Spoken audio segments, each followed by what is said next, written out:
Bueno, perfecto. Eh, si te parece, Flor, arrancamos. Bienvenidos a todos, muchas gracias por sumarse.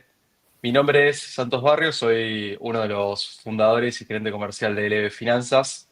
Estamos nuevamente en otro ciclo de charlas de bolsillo, nuestro grupo de encuentros donde traemos a profesionales de las finanzas, de las empresas, del mundo económico en general, a contarnos distintos conceptos o ideas que por ahí son complejas y ayudarnos a bajarlas a tierra.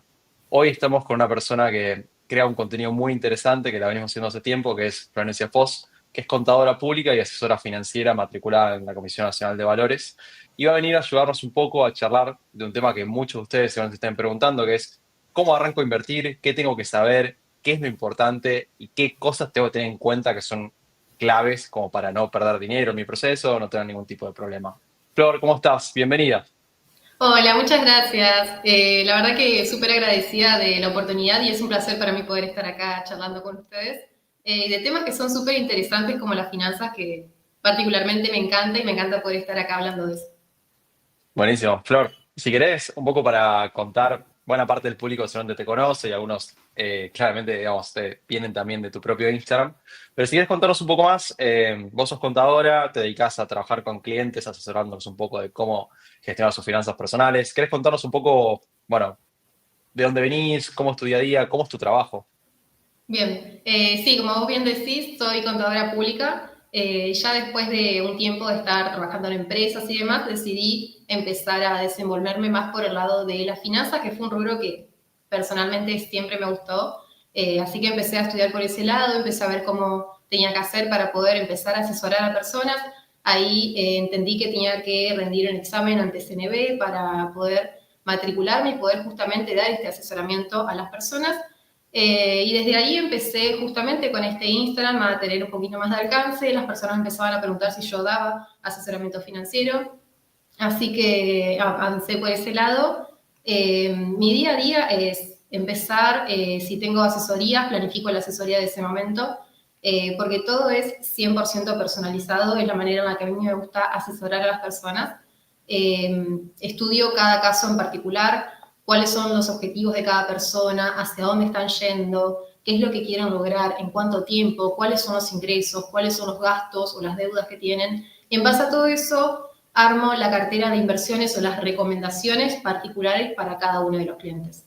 Después también hay todo un trabajo de análisis de mercado, de saber hacia dónde van las tendencias, dónde están las oportunidades, cuáles son los riesgos, y adaptar eso a cada persona y a cada perfil de riesgo. Perfecto, bueno, muy claro, muy interesante y creo que mucha de la gente que está escuchando justamente está en una situación en la cual podría sentarse en frente de Flor y hacerle muchas preguntas. Algo que quería un poco por ahí decirte antes de meterme bien en el tema de qué es cómo arranco a invertir o qué tengo que tener en cuenta es algo que vi que pusiste en tu Instagram y es un tema un poco del momento, que es el dólar está subiendo. Estos últimos días se cambió un poco la tendencia de que el dólar estaba planchado en 1000, en 1100 y medio que no pasaba nada durante muchos meses. Y de la nada empezó a subir. Empezó a subir estos primeros días del mes, un poco post aguinaldo, un poco post algunas noticias. Vos estabas contando un poco ahí en tu Instagram qué es lo que estaba pasando. ¿Querías un poco contarnos qué es lo que está sucediendo ahora? ¿Me tengo que preocupar o esto no impacta en nada? Bien. Sí, veníamos de un tiempo, como vos bien decís, de mucha estabilidad. Además, post salida del cepo cambiario, el dólar se había mantenido muy estable abajo de los 1200, estaba en 1100, 1200, muy tranqui. Y ya a partir de la última semana de junio más o menos empezó a subir. Nosotros veníamos de cierta estabilidad o de cierta calma de un dólar oficial que venía subiendo o devaluándose un 1% mensual. Entonces, claro, cuando empezamos a ver que en un par de semanas el dólar sube un 5 o un 8%, es lógico que las personas tiendan a asustarse o empezar a preguntarse qué es lo que está pasando.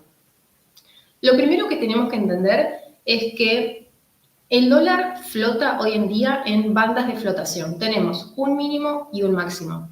Adentro de esas bandas, el dólar puede flotar al precio que quiera, siempre dentro de esas bandas.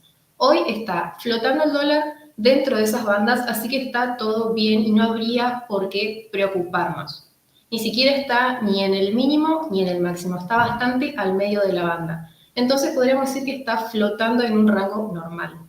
De todos modos, esta suba del dólar tiene una explicación por detrás, o son quizás criterios que podemos tomar para saber qué es lo que está pasando o por qué pasó de esos 1.200 a estar más cerca de los 1.270, como está ahora en este momento.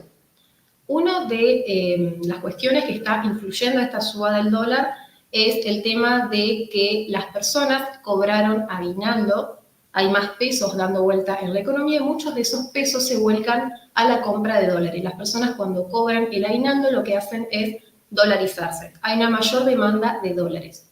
Otro tema es que estamos en julio, época de vacaciones. Entonces, también hay una mayor demanda de dólares porque las personas compran dólares más que nada los que van a viajar al exterior por vacaciones.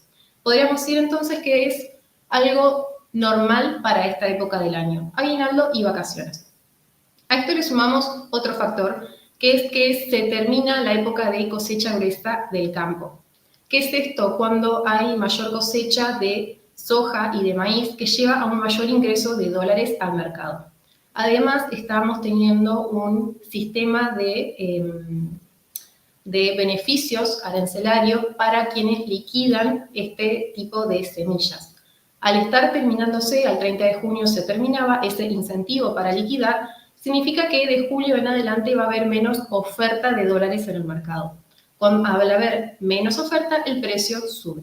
Entonces, no es un único factor, pero sí hay varios factores que influyen a esta suba del precio. Perfecto, digamos, estamos en una situación con un poco menos de oferta de dólares y un poco más de demanda, quizás que tenga que ver con la época del año, que es lo que Tal cual. pasa dentro de todo siempre.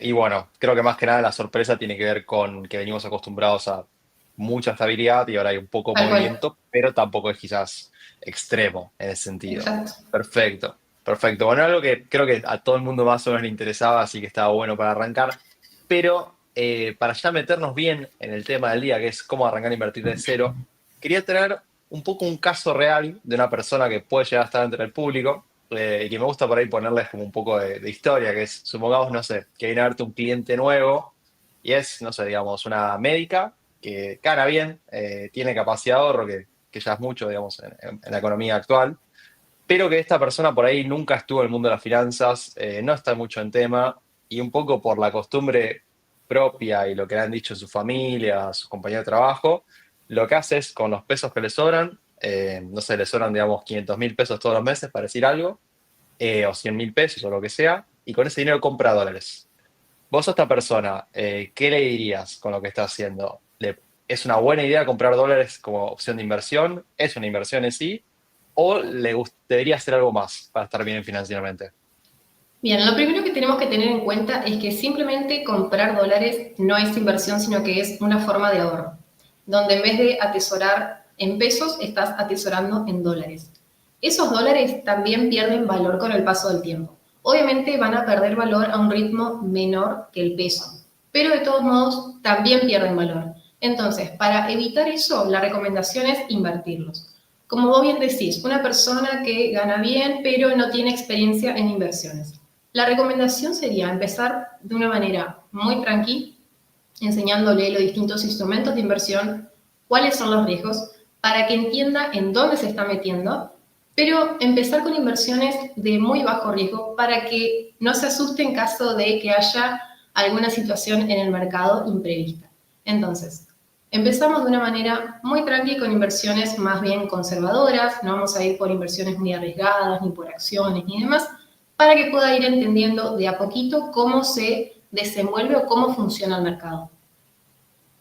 Perfecto. Y un poco estabas hablando de esto, bueno, no tiene, o comprar dólares no alcanza, es simplemente quizás hacer que tu dinero pierda valor un poco más despacio, pero no que lo gane, que es invertir. Y ahora, invertir, un poco ahí dijiste algunos términos que por ahí, si uno no está en tema, son confusos, como acciones, bonos, fondos. Un poco, ¿qué serían estas cosas y cuál sería quizás un camino de una inversión para arrancar para alguien que está en cero y sí, no tiene la costumbre y por ahí no entiende los riesgos que es comprar una acción? Bien. ¿Qué le orientarías? ¿Para dónde le dirías que vaya o que investigue o pruebe? Bien, lo primero que tenemos que entender es la diferencia entre los instrumentos de renta fija y los instrumentos de renta variable. Cuando hablamos de instrumentos de renta fija, hacemos referencia a lo que son bonos, obligaciones negociables, cauciones, letras. Y cuando hablamos de instrumentos de renta variable, estamos hablando de acciones, CDRs, ETFs. Los instrumentos de renta fija lo que tienen es que uno al momento de invertir sabe cuánto y cuándo le van a pagar. En cambio, los instrumentos de renta variable, vos cuando invertís, primero no tienen una fecha de vencimiento y segundo que no sabes cuánto va a rendir esa inversión en el futuro. Lo segundo que tenemos que tener en cuenta es que en los instrumentos de renta fija, uno es acreedor de esa empresa. Y con los instrumentos de renta variable estás siendo accionista, sos dueño de una parte de esa empresa. Entonces, como acreedor, siempre que la empresa cumpla con el pago de sus obligaciones, vos tenés un rendimiento que ya está determinado de antemano. En cambio, con la renta variable, vos sos accionista. Tu rendimiento depende de cómo evoluciona esa empresa en el mercado. Por eso, lo que son los instrumentos de renta variable tienen un nivel de riesgo un poquito mayor, porque depende de cómo se desenvuelva esa empresa en el futuro. En cambio, lo que son los instrumentos de renta fija tienen implícito un riesgo un poquito menor que los instrumentos de renta variable, porque siempre que la empresa cumpla con el pago de sus obligaciones, vos tenés un rendimiento ya asegurado de antemano. Para elegir entre uno u otro, no es tan lineal como decir vos vas por renta fija o vos vas por renta variable. Tenemos que tener en cuenta primero el horizonte de inversión de esa persona. Si quiere invertir de acá a 1, 2, 3 años, mi recomendación es que vaya directamente por instrumentos de renta fija. Porque la renta variable necesita un tiempo para poder desenvolverse y en caso de alguna corrección del mercado necesita tiempo para recuperar su precio y para poder crecer. Entonces, cuanto menor sea el horizonte de inversión de esa persona, tenemos que ir por instrumentos más conservadores. Ahora sí, cuanto mayor es el horizonte de inversión de esa persona, podemos incorporar instrumentos de renta variable. Y digo podemos, porque el nivel de cantidad de renta variable que vamos a incorporar va a depender del perfil de inversor de esa persona. Si estamos hablando de una persona que, cuando vos le preguntás, ¿cuánto estás dispuesto a perder por obtener un rendimiento? Si esa persona te contesta, cero, yo no quiero perder plata, entonces estamos hablando de una persona con un perfil conservador. Y como la renta variable tiene un nivel de riesgo más alto, le vamos a poner un menor porcentaje de renta variable a esa cartera. Y si estamos hablando de una persona que cuando vos le preguntas cuánto estás dispuesto a perder por obtener un mayor rendimiento, te dice, yo estoy dispuesto a perder, entonces estamos hablando de un perfil más moderado o agresivo y esa cartera puede tener un poquito más de renta variable que la conservadora. Eso último que estás diciendo es muy interesante porque es algo que confunde mucho y uno está muy acostumbrado quizás al concepto de plazo fijo como inversión donde uno tiene cierta cantidad y sabe que cierta fecha tiene cierta cantidad un poco mayor, ¿no? Pero cuando se mete con otras cosas como ya yendo a bonos, lo que hablas de renta fija o acciones que es renta variable, donde empieza a ver un poco esto de el rendimiento no es tan cierto, ya uno puede ganar mucho dinero, puede perder dinero. La gente siempre tiene la idea de esto de que quiere un rendimiento garantizado. Y la relación entre riesgo y posibilidad de ganancia no es algo que esté muy claro.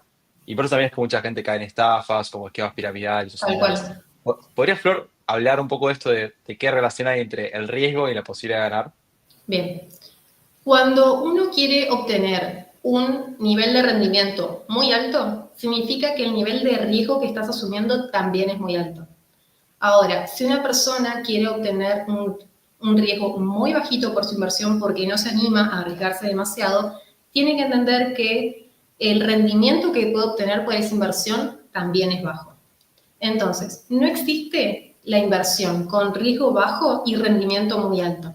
Eso seguramente es una estafa y por eso muchas personas caen. Para uno poder obtener un rendimiento muy alto necesita también asumir un nivel de riesgo muy alto. Y si no estás dispuesto a a arriesgar a ese nivel, no puedes pretender tener ese nivel de rendimiento. Eso me parece que es fundamental que lo deberían enseñar en las escuelas. Es algo que mucha gente Tal la cual. estafan por no entender eso. Y algo que también creo que es interesante es si nos puedes contar un poco porque esto de que es muy alto, es muy bajo, también es confuso. Por ahí gente dice, no sé, 5% semanal y le parece que es bajo porque el porcentaje, pero anualizado obviamente es una locura. Pero por ejemplo que es muy alto, tipo anual. O sea, ¿qué sería riesgo alto y qué es directamente delirio? Y qué es riesgo bajo, conservador, como para que la gente entienda un poco qué Bien. esperar. Riesgo bajo, hablando anual en dólares, estamos en torno al 4 o 5%, es un riesgo bajo. ¿Por qué? Porque es lo que rinde hoy un bono del Tesoro de Estados Unidos, que se dice que es la inversión libre de riesgo. Es lo que está rindiendo, 4, 4,5. Si vamos a una inversión de 10% o más, estamos hablando de que estás asumiendo un riesgo muy alto. Perfecto, perfecto. Bueno, eso creo que es genial porque mucha gente si por ahí tiene la idea es como que o ven algún gráfico de Bitcoin que subió 50% un año y lo asumen como algo normal y no como una cuestión que viene, digamos, derivada de un riesgo o que uno tiene que entender eso. Porque si no, Tal bueno, cual. uno termina perdiendo plata. Eh, Sí, también venimos de periodos quizás donde el mercado ha crecido mucho y las personas se han acostumbrado a obtener rendimientos muy altos, por ejemplo, un 20% anual en dólares. Y la verdad es que ese nivel de rendimientos son excepcionales y no son la norma del mercado.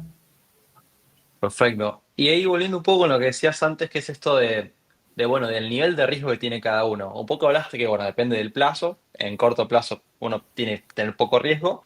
En largo plazo uno puede tener más riesgo, pero depende de algo más. Depende de algo a nivel personal, de la situación de familiar, de la edad, eh, o Sí, no tanto. mira, depende más de si la edad influye en el nivel de riesgo. Cuanto mayor sos, se entiende que va a llegar más pronto tu etapa pasiva, donde no vas a seguir generando ingresos y deberías de estar asumiendo un nivel de riesgo menor. Pero, por ejemplo, si estamos hablando de una persona joven, donde uno supondría que puede llegar a asumir un nivel de riesgo muy alto porque tiene muchos años de vida activa para poder seguir sumando capital y pasar cualquier etapa del mercado y demás. Pero hay personas que son jóvenes y tienen un perfil muy conservador y que no se animan a perder plata. Entonces, sí influye la edad de la persona, pero no al 100%. Porque no es que si sos joven asumís mucho riesgo y si sos grande asumís poquito riesgo. Es un factor que influye, pero no lo define. Claro, digamos, esto también creo que sirve mucho para capaz bajar el mito este de que no hay una inversión para todo el mundo y que Tal por ahí cual. la gente que en Twitter o en redes sociales dice compren tal cosa, no necesariamente es para vos, es capaz que para alguien es eso, pero cada persona tiene sus finanzas y probablemente son finanzas personales.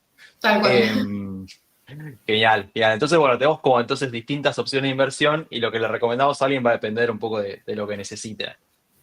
Por ahí yendo a creo que sería interesante charlar de distintas opciones con lo que hay hoy en el mercado, lo que existe, para ir por ahí distintos ejemplos. No sé, hablamos de la médica recién, que si querés digamos que es conservadora.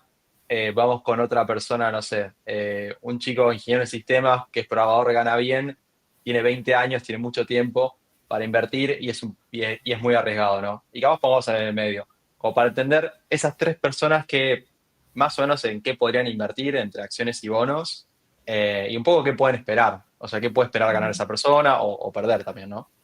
Ok. Bien. La médica seguramente va a tener una cartera. Hablando siempre de largo plazo, porque habíamos dicho que corto plazo, inversiones más conservadoras, ya hablando de un periodo de tiempo más largo donde sí podemos empezar a jugar más con el tema de renta fija, renta variable. La médica conservadora iría más por un 80%, te diría, instrumentos de renta fija, porque es una persona muy conservadora, con poco conocimiento del mercado. Entonces, tiene que ir más por el hecho de entender cómo funcionan los instrumentos, cuáles son los riesgos, cómo funciona el mercado, y muy poquito de instrumentos de renta variable. Por el lado, más que nada, de los CDRs. Después, la otra persona que es programadora, gana muy bien, tiene 20 años, tiene un perfil arriesgado, se anima a arriesgarse por obtener un mayor rendimiento. A esa persona sí le iríamos más por quizás un 20 o 30% en renta fija y el resto sí lo completaríamos por instrumentos de renta variable, donde podríamos ir mezclando entre CDRs y acciones. Y un intermedio iría más o menos a la mitad, 60-40, 60% renta fija y un 40% renta variable, hablando de un perfil más moderado.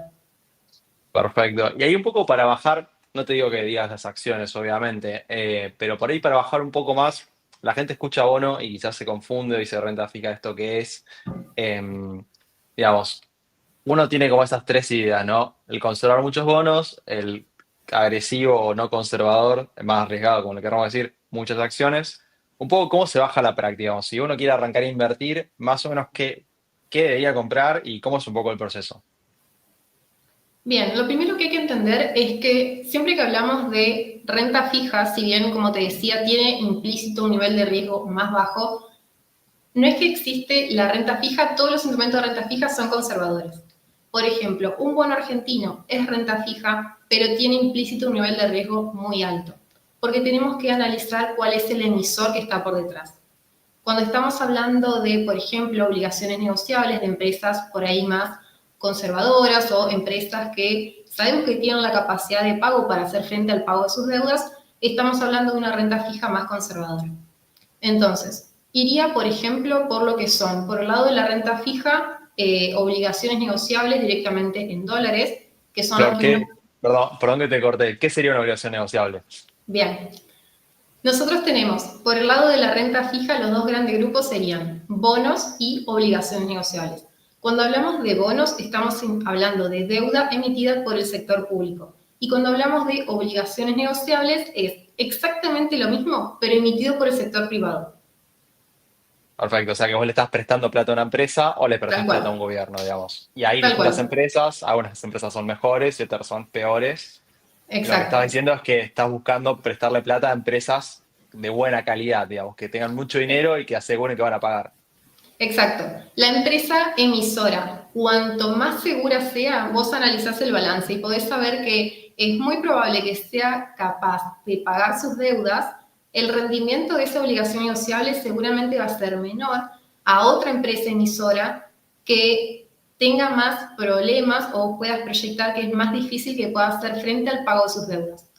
Lógicamente, uno va a pedirle a la empresa que tenés dudas de si te va a poder pagar o no, le vas a pedir un mayor nivel de rendimiento que a la otra empresa que sabes que sí va a ser capaz de hacer frente al pago de sus deudas.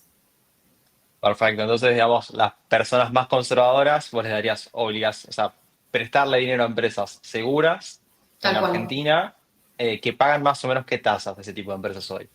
Y podríamos estar encontrando, no sé, a partir del 6 hasta un 8, 7% te diría son más conservadoras. Entre un 8 y 9% podrías encontrar empresas intermedias y ya más del 10% hay que prestar atención porque seguramente son empresas que tienen dificultades para hacer frente al pago de sus deudas. Claro, o sea, de alguna manera, si alguna empresa paga 10% de obligación negociable, hay que poner el ojo y decir, che, esto quizás es medio Tal arriesgado y cual. quizás no me convenga por el dinero, si no estoy muy Tal en tema. cual. Muchas veces eligen las inversiones o una obligación negociable porque rinde mucho y cuanto más rinda, mejor. Y eso no funciona así porque si vos estás buscando obtener ese rendimiento, tenés que asegurarte de que la empresa sea capaz de cumplir con el pago de ese rendimiento. Porque si no, no te sirve de nada apostar a esa empresa que rinde mucho si después no te lo va a poder pagar. Claro, si no es con un papel de te voy a pagar 10% y te quedas con Y el no papel y sin sirve. los dólares. Tal Claro, cual. Quizás a veces exactamente. es mejor resignar un poquito de rendimiento y asegurarte de que sí te lo van a poder pagar. Perfecto. Y dentro de esas obligaciones negociables que mencionabas, que es para la médica, digamos, para esta persona más conservadora, que un poco por lo que entendí es la idea es que tu dinero se dolarice, gane este 6% al año más o menos, lo pongan estas empresas. ¿Qué compañías hoy más o menos están pagando eso? Para dar una idea a la gente de cuál es una empresa seria y conservadora en Argentina. Y hay, te podría nombrar, por ejemplo, Pampa Energía, es una empresa muy segura, que uno se puede asegurar de que va a ser capaz de cumplir con el pago de sus deudas. Después, una con un nivel de riesgo un poquito más intermedio, podríamos mencionar Vista, YPF, IRSA, y después empresas con un mayor nivel de riesgo. Hay muchas que ya han defolteado sus deudas, que no han sido capaces de pagar, y bueno, hasta ahí. Ok, perfecto. YPF, IRSA, Vista, la petrolera, entre un par de otras, serían más o menos una cartera conservadora de ONS. Después obviamente hay que elegir cuál, porque hay como Tal varias cual. opciones, pero es una idea como interesante para arrancar. Perfecto. Y en lo que es gobierno, bonos estatales, a esa persona le dirías algo, le darías algún tipo de bono estatal, prestarle el gobierno del Estado argentino o no tanto. A la médica no. A la médica no. A la Perfecto. médica no. Perfecto, perfecto, bien. Bueno, y ahora antes de meternos en el programador, que es más arriesgado, un poco la médica, está bien, le dijimos que no tenga los dólares en el colchón, sino que se invierta en un bono que va en una asociación universal y va a ganar ciertos intereses. Un poco cómo esa persona debe organizar su inversión, porque ahora no sé, quizás le sobran unos pesos y compra dólares, pero ¿cuál es la mejor manera de hacerlo? ¿Lo tenés que hacer apenas cobras el sueldo? ¿Lo tenés que hacer cuando te sobra plata a fin de mes? ¿Tenés que armarte un plan e intentar llegar a tanta guita ahorrada a fin de mes o fin de año? ¿Cómo las solés hacer vos, Flor, con tus clientes? Lo que siempre recomiendo es, antes de que arranque el mes, antes de que cobren el sueldo, si trabajan en relación de dependencia, o que antes de que lleguen los ingresos, si trabajan de manera independiente, es armarse un presupuesto donde determinan cuánto van a ser los ingresos y cuánto es lo que estiman que van a gastar ese mes. De la resta de esos ingresos menos los gastos, te va a dar cuánto es lo que vos podés ahorrar ese mes. Cuando entran tus ingresos, lo primero que tenés que hacer es pagarte a vos misma. Esa plata que vos sabés que podés ahorrar ese mes, la transferís a tu cuenta comitente para invertirla. Si vos esperás a fin de mes para poder invertir, siempre vas a encontrar una buena excusa de algo para gastar. Uy, al final salí al centro y vi algo que me encantó y me lo compré porque tenía plata. En cambio, si uno puede planificar sus gastos y mes a mes, por ejemplo, destinar cierto porcentaje para ropa, cierto porcentaje para entretenimiento, uno puede gastar dentro de lo que ya estuvo planificando. Pero siempre está bueno poder decir, ok, el ahorro es tanto y es lo primero que se va de tu cuenta. Tiene que ser una prioridad. Ya, es como el gasto del alquiler que todos los meses separás antes de hacer cualquier cosa, acá separás tu ahorro y después con lo que te También. sobra tenés que fijarte y ver cómo seguís. Claro, No, y de hecho no sé alguien si es tiene... tanto ver cómo seguís, porque justamente ya lo planificaste y ya Claro, dijiste, necesito esto para alquiler, necesito esto para supermercado, necesito esto para el colegio de los chicos, y sabías que podías ahorrar esa cantidad.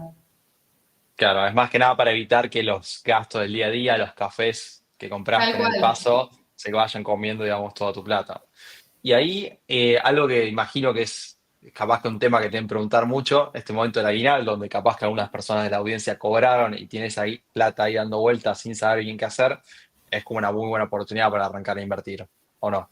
Sí, tal cual. Si cobraron el aguinaldo y es la primera vez que van a empezar a invertir, personalmente lo que recomiendo es que le pongan un objetivo a ese aguinaldo, a qué horizonte de inversión lo quieren invertir, porque no es lo mismo la persona que dice yo lo quiero para irme de vacaciones en enero del año que viene, que la persona que dice quiero empezar a armar mi cartera para el retiro.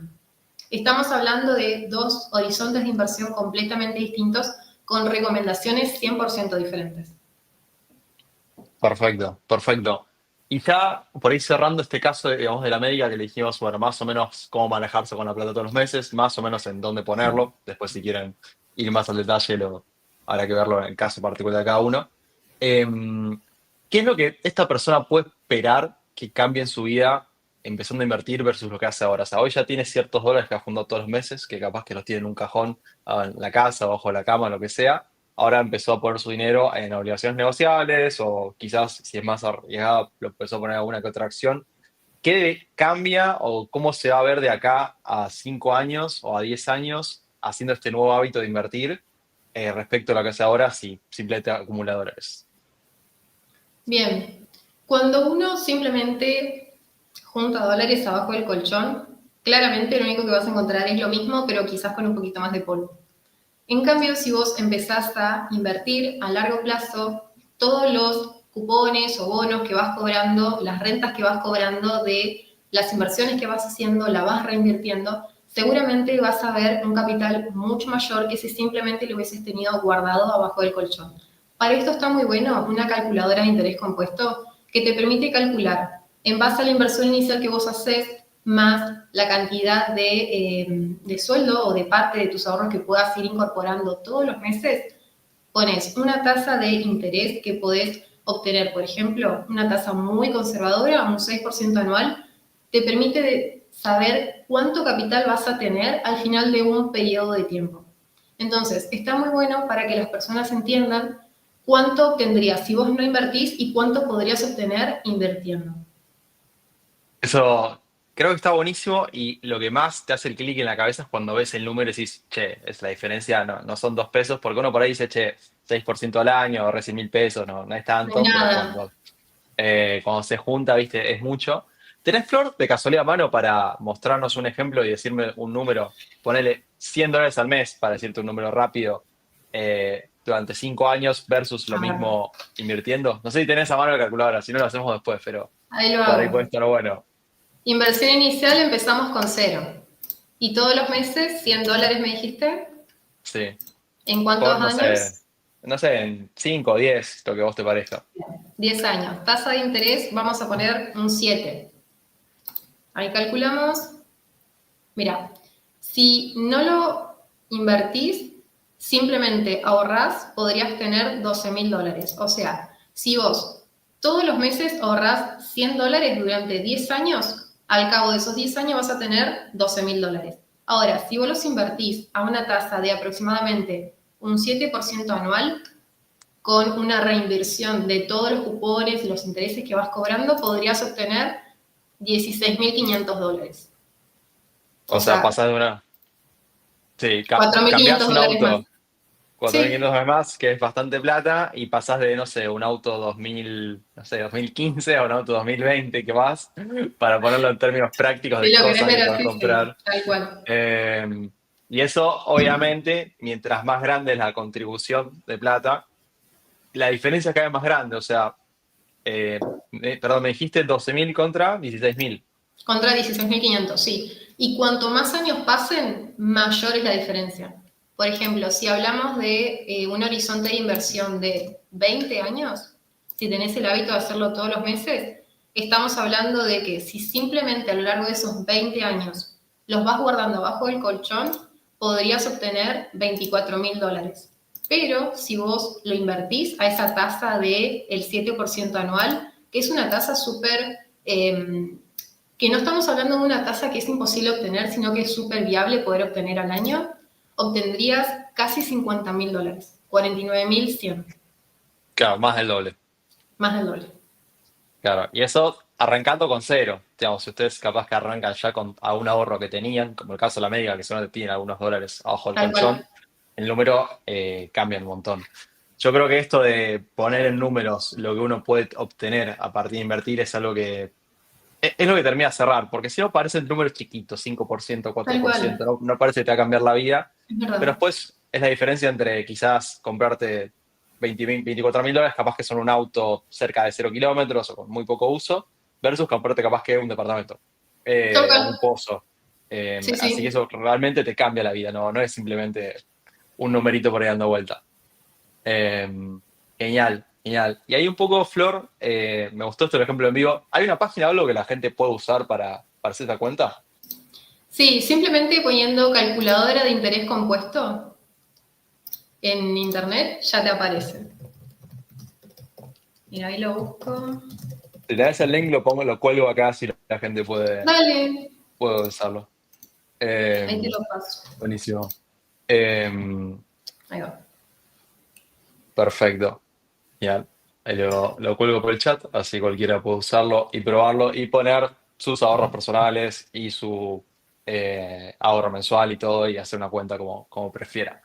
Perfecto. Bueno, ahora tenemos el caso de la médica. Vamos con otro caso de alguien que es más agresivo y que por ahí, como es muy joven, nada, tiene mucho tiempo de alguna manera y quizás tiene una personalidad en la cual si sus inversiones bajan mucho un día, no le importa, no se pone nervioso y dice, yo quiero ganar un buen retorno al año. No me quiero hacer millonario de un día para el otro, porque eso es imposible, pero estoy dispuesto a arriesgarme un poco más e ir por acciones. Esa persona, más o menos, ¿qué puede esperar, Flor? A nivel porcentajes al año, promedio, obviamente, a un año ganar más o menos, y un poco qué acciones o por dónde debería ir. Bien. Esa persona que es un poco más arriesgada, habíamos dicho que era el ingeniero en sistemas, programador, que ganaba bien, que era joven. esa persona podría ir poniendo mayor porcentaje en instrumentos de renta variable y un menor porcentaje en instrumentos de renta fija.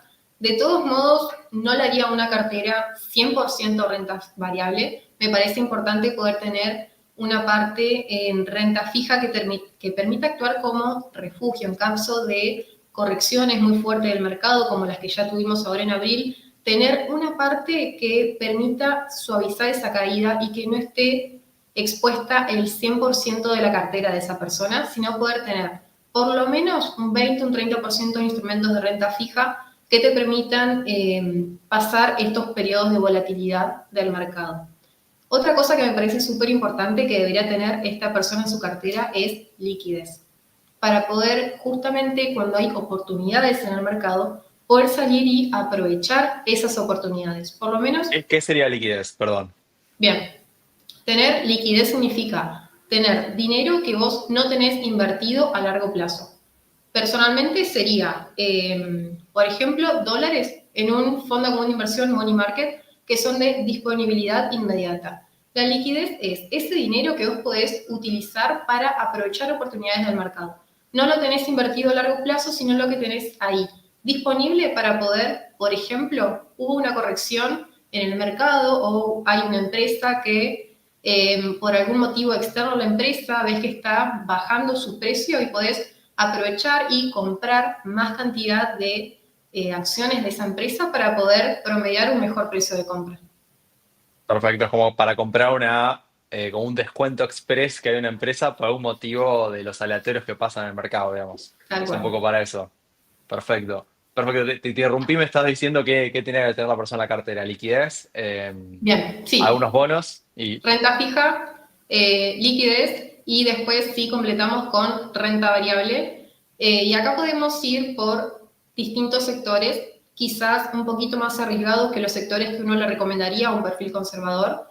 De todos modos, no significa que porque tengas un perfil arriesgado, el 100% de tu cartera tiene que estar en activos agresivos. Todo lo contrario, tiene que haber una parte en activos más de refugio, como lo que estamos diciendo de la renta fija, tiene que haber otra parte que sea de liquidez para poder salir y aprovechar oportunidades, y otra parte sí en distintos sectores dentro de la renta variable. Sectores como tecnología, sectores como financieros, energía, consumo, ir haciendo un mix. Esto es lo que le decimos es diversificar la cartera. Tener distintos sectores en distintos países también para poder diversificar el riesgo de la cartera. No estar, por ejemplo, 100% expuestos a acciones argentinas. ¿Por qué? Porque estás teniendo full riesgo de Argentina. Y un mal desempeño del país afecta a todas las empresas por igual. Entonces, está bueno poder tener exposición a distintos países, en distintos sectores y a distintas empresas. Perfecto. Eso es algo que es muy interesante también dentro quizás Argentina. Nosotros en LB Finanzas como agente de bolsa tenemos acceso a que la gente opere directamente en Estados Unidos, en el New York Stock Exchange. Entonces uno puede por ahí comprar acciones de Estados Unidos, de Chile, de España, donde sea, y eso por ahí te permite diversificar mucho. Pero por ahí en Argentina, como antes era muy difícil comprar acciones afuera, mucha gente te recomendaba comprar acciones 100% locales y te decía, bueno, compra Galicia, compra YPF, compra Pampa. Y en Argentina algo que pasó en las PASO, capaz la gente más nueva no lo conoce, es en 2019 la bolsa bajó casi un 50% en dólares en un día. Y no es porque las empresas pasaron a ser peores. YPF o Pampa no eran peores de un día para el otro, o no al menos 50% peores, pero el país a veces arrastra para arriba todo, como pasó hace poco, o para abajo todo. Y es interesante esto de estar a nivel global o en otros lugares donde tu dinero no dependa tanto de lo que pase acá. Ya tu trabajo por ahí va a depender mucho de la economía argentina, no hagas que Tal tus cual, ahorros también dependan de la economía argentina.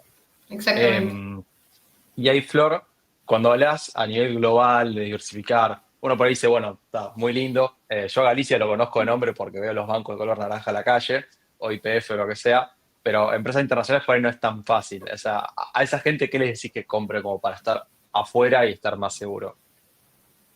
¿En qué sentido? Claro, o sea, si yo quiero diversificar y no ser solamente invertir solamente en Argentina, ¿qué tipos de empresas puedo buscar? ¿O hay algún índice? ¿O cuál es una Bien. manera, digamos? No sé, ¿compro Apple para decir algo o hay otra cosa que tengo que buscar? La manera más sencilla de poder diversificar y quizás también la más conocida es a través de los ETFs. Los ETFs son, ellos replican el comportamiento de un determinado activo o sector de la economía. En el caso del S&P 500 tenemos el ETF que replica las 500 empresas más grandes de Estados Unidos. Entonces, estás expuesto y ya estás diversificado con un solo instrumento de inversión.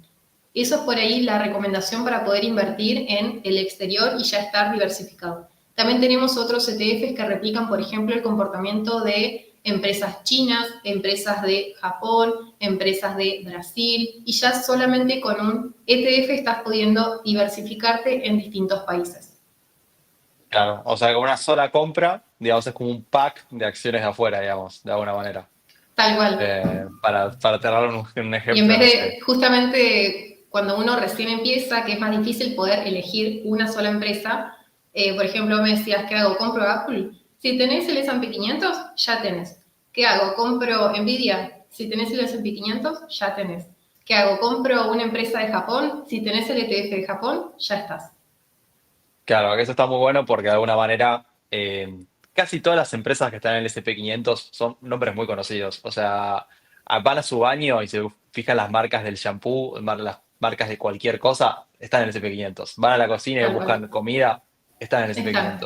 SP500. Son todas las marcas que ustedes ven todos los días en casi todo lo que hacen, por más que estemos en Argentina. Eso es algo que realmente me parece increíble cuando se dice la gente vuelo para cabezas. Y de hecho, algo que tenemos en el Finanzas que está bueno es, como tenemos acceso al NICE, hay algunos ETFs que son no solamente Estados Unidos, sino globales. Por ejemplo, está el BT, que es el Vanguard Total Market, que es básicamente todas las de Estados Unidos, todas las de Japón, todas las de Alemania, todas las de Italia, y así con todo el mundo. Así que también hay formas de, si uno quiere decir, che, pongo plata y estoy en el mundo, no Bien. elijo empresas, también se puede. Que nada, son cosas que por ahí están muy interesantes en el mercado de capitales. Y en general, ¿vos cómo le sugerirías a alguien, a esta persona que hablamos, entre bonos, acciones de acá y acciones de afuera, a grandes rasgos, como qué porcentaje es cada cosa? Bien, como te había comentado, por lo menos 15-20% en liquidez. Más que nada, ahora que estamos en un contexto de un mercado que está bastante caro en comparación con su histórico, es cuando más cuidado uno tiene que tener. Es difícil entrar a un mercado de lleno cuando está en máximos históricos y evaluaciones mucho más altas que su media. Entonces, es momento de tener precaución por lo menos, de saber elegir y poder decir, ok, entro o espero un poquito, me quedo con liquidez, me quedo con instrumentos de renta fija, donde tengo un poquito más de cuidado al momento de entrar. Entonces, tendría un buen porcentaje, como te decía, de liquidez para poder aprovechar en caso de que el mercado corrija, uno poder entrar a mejores precios. Tendría una parte en instrumentos de renta fija que sirvan como refugio y también tendría el resto, que podríamos decir un 50%, en instrumentos de renta variable de distintos sectores. Podés poner un 10% en tecnología, un 10% en sector financiero, otro 10% en sector de consumo y te vas armando una cartera que esté diversificada en distintos sectores y en distintos países también. Perfecto. Y digamos, ese 50% con acciones, ¿vos lo pondrías mitad y mitad fuera y mitad en Argentina o harías otro tipo de mix, más o menos? Y ahora que estamos cerca de época de elecciones, que podríamos encontrar bastante volatilidad en el mercado, quizás disminuiría un poquito lo que es exposición al riesgo argentino y me iría un poquito más a riesgo internacional y no tanto acá concentrado en Argentina. Que vos, como bien decías, ya el hecho de estar cobrando un sueldo y vivir acá en Argentina ya te expone bastante a ese riesgo de estar acá en Argentina. Buenísimo, buenísimo. Y ya un poco, ya estamos por ahí en la última parte, porque tampoco le quiero robar todo el día a Flor, tiene muchas asesorías para dar. Pero nada, quiero hacerte dos preguntas más y mientras ir diciéndole al público que si tienen alguna duda pueden comentarlo por el chat de YouTube o de Twitter o por donde lo estén viendo que van a llegar acá. Estamos teniendo buena convocatoria, tenemos más de 150 personas escuchando, así que espero que esto ayude a la gente a por ahí dar sus primeros pasos. Dos preguntas que quería hacerte, ya como para ir cerrando, más allá de las que pueda hacer el público, son, esta persona que dijimos, de alguna manera, debería, en el largo plazo, tener más ingresos que la persona más conservadora. O sea, el conservador por ahí va a estar más tranquilo, este va a tener un poco más de emociones, digamos, buenas y malas, pero a largo plazo le va a ganar un poco más. Ese un poco más, ¿cuánto es? O sea, el otro dijimos que era 6%, creo, más o menos al año. Bien, estamos hablando de un perfil conservador, podría estar esperando alrededor del 6-7% anual en dólares, y un perfil agresivo en verdad no tiene un techo, porque justamente cuanto más te arriesgues, más podés esperar obtener, pero tomando un promedio del mercado podrías estar hablando arriba del 10%, un 10, un 12%, que es lo que históricamente ha rendido inversiones como el S&P 500. Pero es un Ok, promedio, y esto siempre hay que poder remarcarlo. Es un promedio, no significa que todos los años vayas a obtener un 10% anual en dólares. Puede que a veces obtengas un menos 20%, puede que a veces obtengas un 0% y puede que a veces obtengas más 10 o 20%. Y en promedio te da este alrededor de 10 o 12%. claro, la renta variable en unos años va a perder directamente, ni siquiera va a ganar. Eso es muy importante por ahí recalcar a la gente. Y podrías, perdón que te estoy haciendo usar la página esta todo el tiempo, pero ¿podrías dar el ejemplo para que vea bien en el monto con este 10% cómo sea a los 20 años? A ver, Eh, Porque creo que va a haber un habíamos dicho número muy interesante. la contribución de los $100, 20 años, y tenemos un 10%.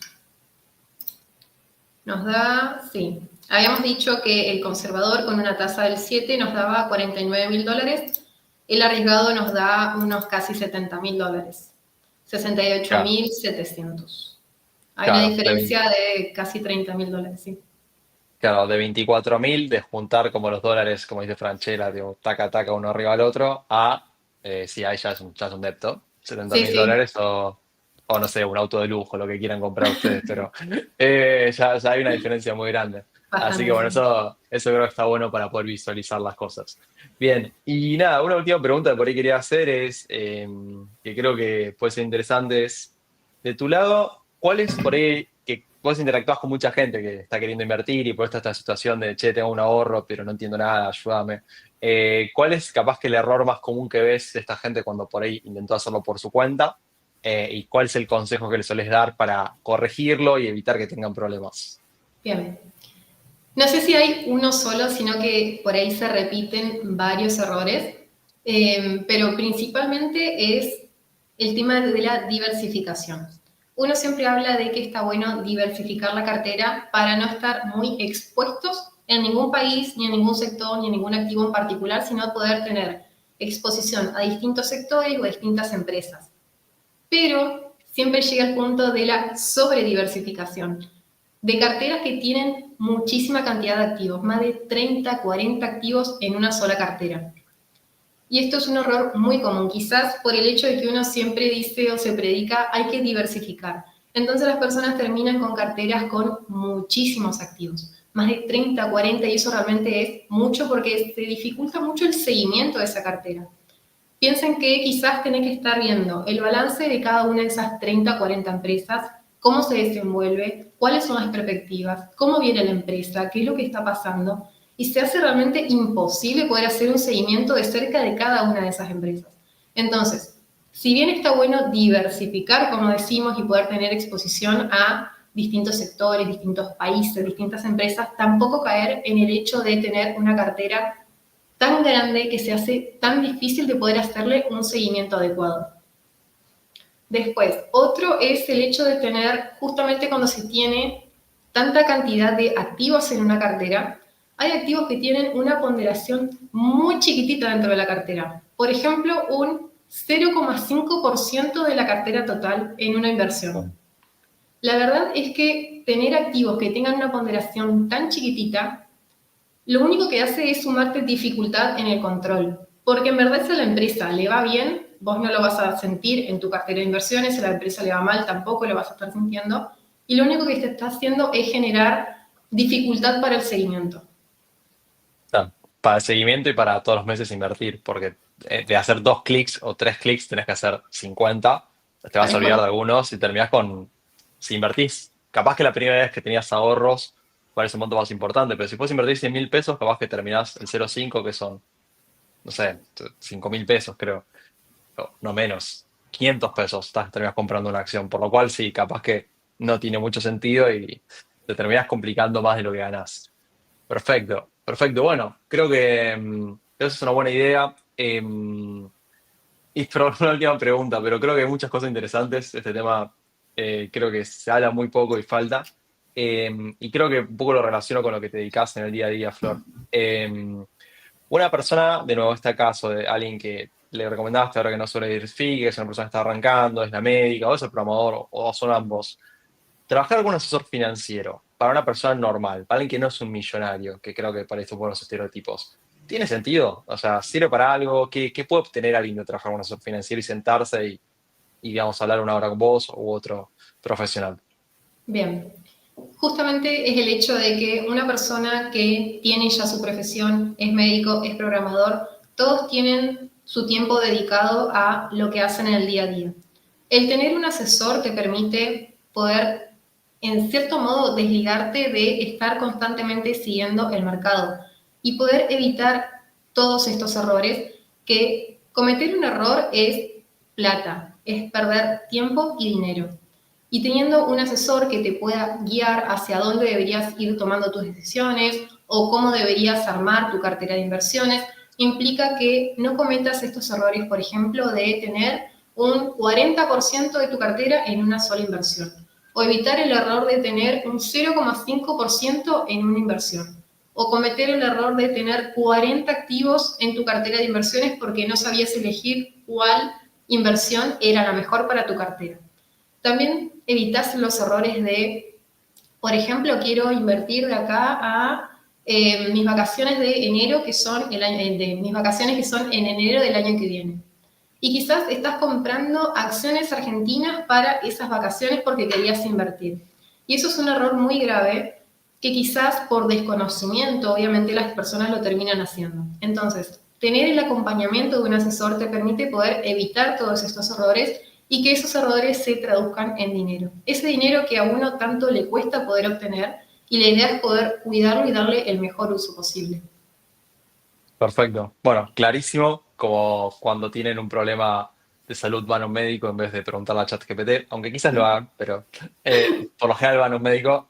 Un asesor financiero es una solución similar y que en algunos casos puede ahorrarles muchos errores que pueden costar plata. Así Tal cual. que, dicho esto, Flor, muchísimas gracias. Fue muy útil la charla. Yo personalmente me parece que fue interesante para todo el mundo y quizás espero varias personas se animen a arrancar a invertir a partir de esto. Flor, ¿por dónde te pueden encontrar? ¿Cómo pueden contactarse con vos? Bien, me pueden encontrar a través de Instagram, es flor.finanzas. Ahí también van a encontrar mi página, van a tener mi WhatsApp, me pueden escribir por mail, por todos los medios que quieran. Siempre intento contestar rápido. Así que nada, me pueden encontrar por ahí, me pueden seguir. Me encanta poder hablar de todos estos temas, de finanzas, de inversiones, siempre dando los mejores lineamientos y cuáles son los mejores criterios al momento de invertir y de que estén informados de todo lo que está pasando en el mercado.